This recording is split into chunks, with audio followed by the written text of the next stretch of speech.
when I was about 13 or 14, but that's not training, we just danced. And there was a company, like we made a semi-professional company. We performed for tourists that came to Israel and so on. I used to also play the guitar, sing. Really? We had a little, okay. We had a trio, because I love singing too. So it's all kind of connected. Yeah.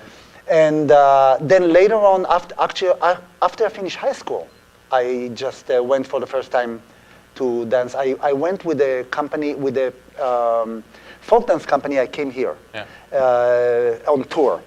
And in that company, one of the girls who danced in the company said, you know, you should dance, not just folk dance, you should dance like more seriously. Yeah. And when we went back to Israel, she helped me actually audition and get into the school, the BASo school.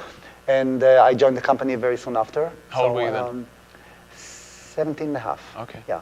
I was pre-army. You know, in Israel, we go to the army. Yes. I was pre-army, so I did my training and so on just before I joined the army. And luckily, during the time that I was in the army, they allowed me to continue. Oh, okay. So not many people get that are as lucky. You know, sometimes people train, and then when you go to the army, everything stops. And then, of course, physically, it's very hard. Yeah. But I was lucky. I did the army for 3 years, continued to dance during the time. And then after the army, I went to Holland, actually, for a year. Yeah. And I trained there, and I danced there with the company. Then I went back to Israel, and then that's when I started actually also teaching and choreographing a little bit. So I started kind of changing my focus, not just dancing. And was it still modern, contemporary? When did you also include more ballet and different everything, basically? All the time, actually. It was always, it was always a mix. Yeah, because I've worked also in time with many companies around the world. Yeah. And it's always been a mix of ballet, modern dance, contemporary dance. Yeah. Interesting. So then you came over to New York. Then I came over to New York.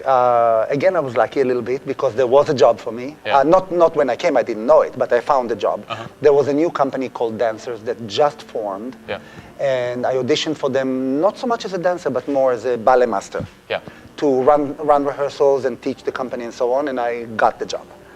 So that I actually, soon after I came here, I had a job and pretty secure, and then from there on, just stayed in dance. When did you start, when did you found Peridance? 1983. So we've been, it's over 25 years now. Wow. Yeah, 1983. Before, in the dances, they also had a similar format where there was a small contemporary dance company, very high caliber dancers. So I worked with people that came out from ABT and Joffrey Ballet and the Harkness Ballet, those kind of people. Yeah.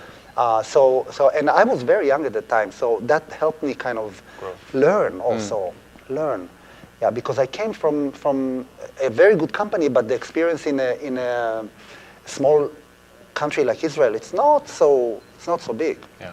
So that helped me in the beginning. And then I was with that company for a few years. Then I became just a freelance teacher and choreographer. And in '83, What was the trigger for that? I mean, you know, you're a choreographer, you're a teacher, you learn a lot, you grow.